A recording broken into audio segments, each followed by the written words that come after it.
Hello friends, and welcome back to another video.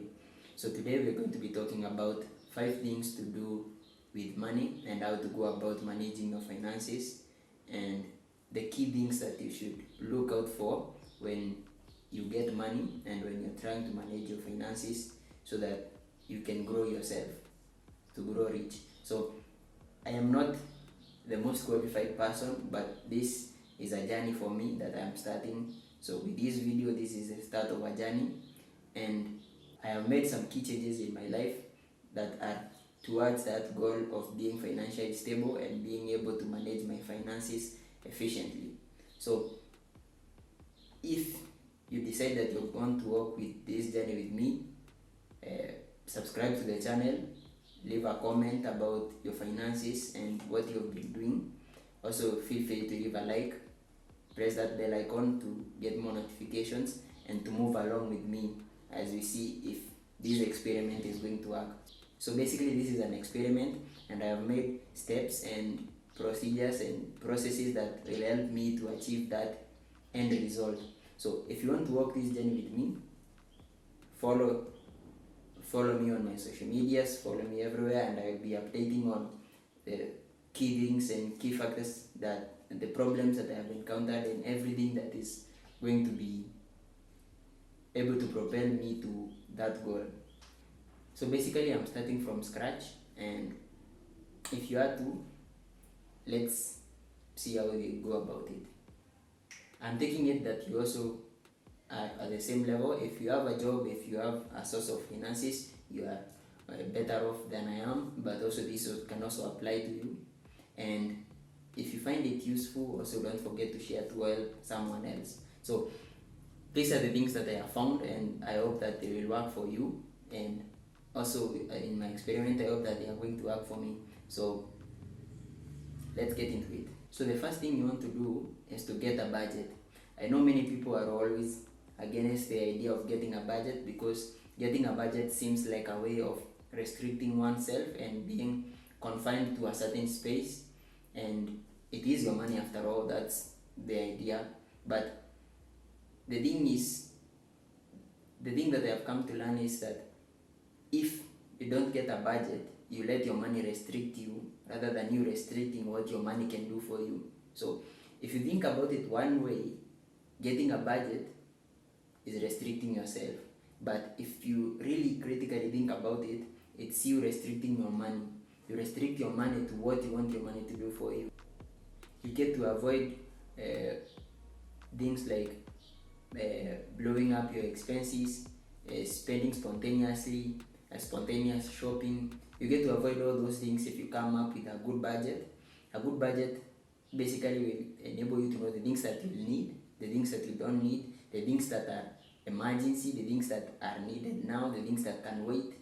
And with all this, you are able to budget your money. If you know, you are able to limit your expenses.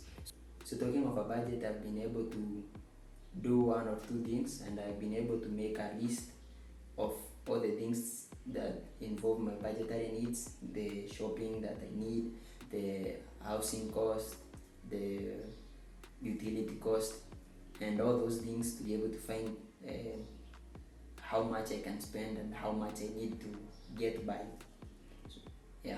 So making this budget has enabled me to be able to work even with the smallest amount of money. If, for example, you get less money than you need, you'll always be able to budget and see the things that you need, the things that are not necessary.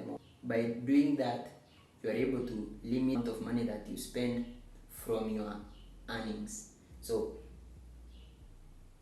as a key pointer, make your budget as concise and as precise as possible. After you have gone down with pen and paper, you have done your budget, your expenses, you have capped your expenses, your shopping, everything, you are able now to work on a certain amount of money. So you won't need to go into debt to be able to cover some of your expenses. You won't be able to go into debt to be able to afford the things that you need, since you already have a budget that already covers all that. After getting a budget, the second thing that you want to do is, then this is the key thing, is to get out of debt and try to stay out of debt. It's no secret that the borrower is slave to the lender and get out of debt. Now, the easiest way to get out of debt is, of course, making a list of all your debts. Start kicking them out from the lowest to the highest. Slowly. It's a process, don't rush it. So once you start, keep going, get done with the small debts, keep going, and as the process goes, you feel more energy to get out of debt, and eventually you'll be out of debt. The key things about staying out of debt is always, if you can't afford it, let it be until you can afford it. So if you don't have the money to do something at the moment, and in your bank account, in your savings account, you know that I cannot really afford this, don't go out and get a loan to get that thing. Another thing is to maintain good relationships that help you to achieve good financial lives. So what this means is, not all relationships will help you grow financially. Some people are always there. Some friends that we make are always there to show us how we can spend our money. If you're not in a position to spend your money, don't surround yourself with people who always show you how to spend your money. Take a step back, think about your life, think about how you can manage your finances.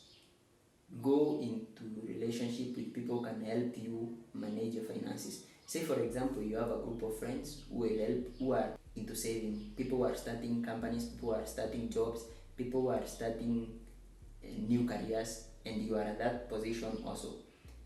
Go and get similar friends who will help you to be able to manage your funds.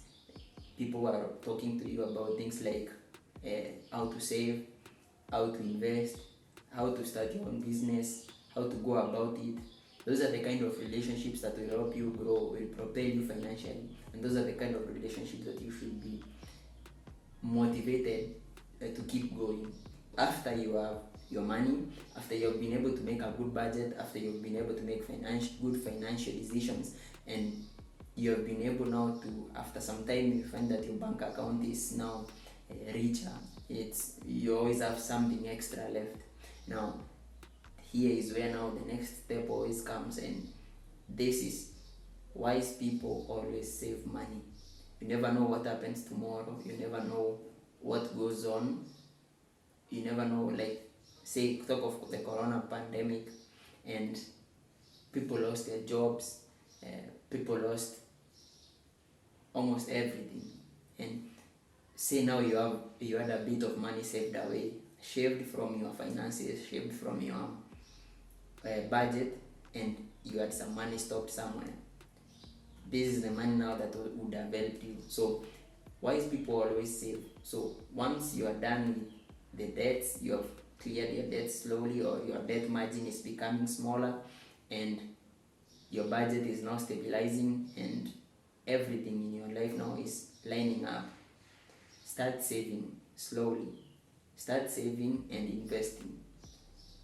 From that portion of your money that is left extra, invest some amount of that money, put some other money into a money market. You can put that money into a savings account. It's not always good to keep all your money in a bank account, as money in a bank account, money tends to depreciate over time. So if your money is just stored somewhere in a bank account, it's depreciating at an higher rate than it's earning you. So if you are able to save money in an investment, say for example, you go and you save your money in a money market fund, in a capital market fund, you save your money somewhere, in stocks, in assets, in real estate, that money is growing you more money as it goes. So always make an extra step to try and save some money. The other thing, and the last thing that I have also come to see, is that people who are financially stable and people who always end up succeeding always have a way of learning to give. Some donate to charities, others fund some philanthropic endeavor. those people always find a way to give and to be generous. I don't know why exactly, but the theory behind it is that as you learn to give, you learn to acquire more. You learn to sacrifice, and you learn that if you make that sacrifice of giving, you will learn to live without that portion, and hence you will find a way to make more. And as you make more, you always give more, and keeps you going, keeps you driving for more and more. You learn to be satisfied with what you have. As I move forward in this journey, so I hope that you will be with me, and we will see what are the things that we can add to this and how we can change and evolve together. So I hope I'll be able to be giving you progress and the achievements that I will be able to complete out of time that I'm intending to try out this experiment. So as always, thank you for watching. Please don't forget to subscribe, leave a comment and a like.